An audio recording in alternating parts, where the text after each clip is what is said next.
Lloyd ma o Cegin Mr Henry, cyfres newydd o fideos yn dod lan ar yr wythnos nesaf I falle helpu chi gyda baratoi Nadolig. Lloyd here from Cegin Mr Henry. Just got a few videos here now to show you that's hopefully going to prepare you and get you all ready for Christmas. Felly, yn gyntaf, beth hoffwn ddangos I chi heddiw ydy sut falle I paratoi eich stwffyn yn wahanol ffordd so chi gallu cael amrywiaeth ar y diwrnod. Nawr fi fy hunan, fi'n hoffi wahanol fath o stwffyn chi cael, un sych neu un glib, heb hoffi roi un mewn i'r twrci hyd yn oed. So, mae'n hollol an I chi, so ni'n dangos chi heddiw sy'n gwneud un gyda cig SELSIG, un tyf bach yn wahanol gyda sir does, un traddadiadol gyda winons a taim, a hefyd un bach wahanol, ni'n hoffi tymach o un felys, ni'n ychwanegu tymach o cranberries I fe. So what we're going to do this week, we're going to show you 4 different stuffings. One's going to include some sausage meat, one's going to use a sourdough bread and have a bit of spice in it, a traditional one, and finally, if you like some sweet things, we're going to make a stuffing mix that includes some dried cranberries. So here we go.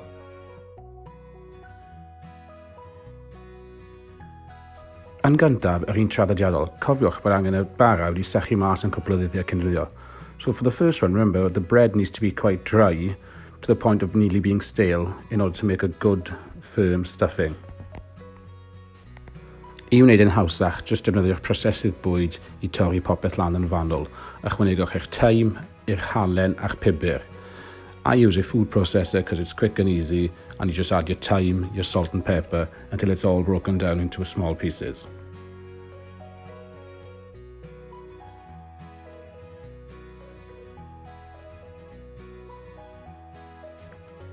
Unwaith mae wedi gorffen, ychwanegwch tyma bach o fenyn ac yna roi yn y ffwrn. Once finished, add some butter and place in the oven.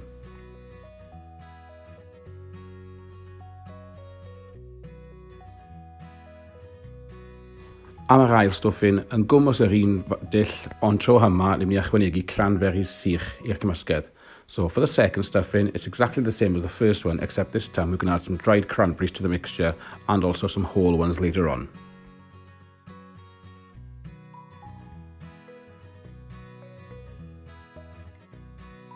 Ar ôl iddo orffen, arllwys allan mynd I tin pobi neu rhywbeth sy'n gallu mynd o'r ffwrn ac yna ychwanegwch tyma bach o fenyn unwaith eto. Once it's completely broken up, place into an oven-proof dish and also add some more butter. The butter will help keep its moisture.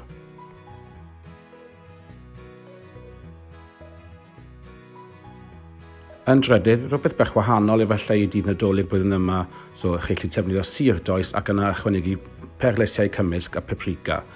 Thirdly, something a little bit different this Christmas. What about trying to use some sourdough and then adding some paprika and thyme, and some mixed herbs to it to add something a little bit spicy to your Christmas dinner this year?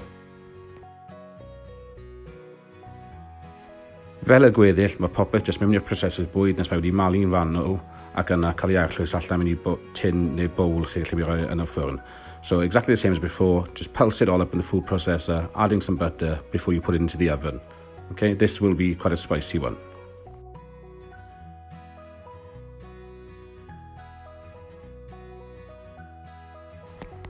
Ac yn ola, yr un gyda cig SELSIG. Mae hon I fod yn stwffyn sydd yn fwy glib ac yn lleith, a bosibiledd mae modd I stwffio hwn o fewn y twrci. For the last stuffing, we're going to make a sausage meat stuffing. This one will be a good one to stuff inside the turkey itself because of the moisture it retains and also the flavour it adds to the meat. Tyfa bach yn wahanol gyda hwn, unwaith mae wedi gyd cael ei malu lan, newch chi mynd I peli bach ac yna ychwanegu'r ffwrn. Differently this time, make into small balls and place in the oven.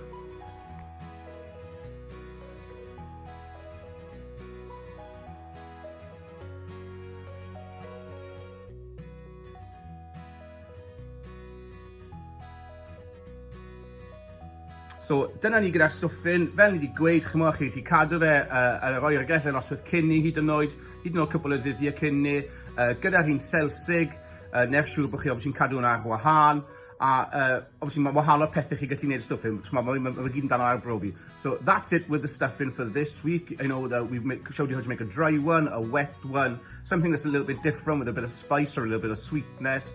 So something you compare a few days ahead if you want to. Whether you want to keep it out, whether you want to just bake it in the oven or you want to stuff it in the turkey, it's completely up to you. It's all about experimenting. So thank you very much. Diolch yn fawr I chi a welai chi tro nesa. Diolch.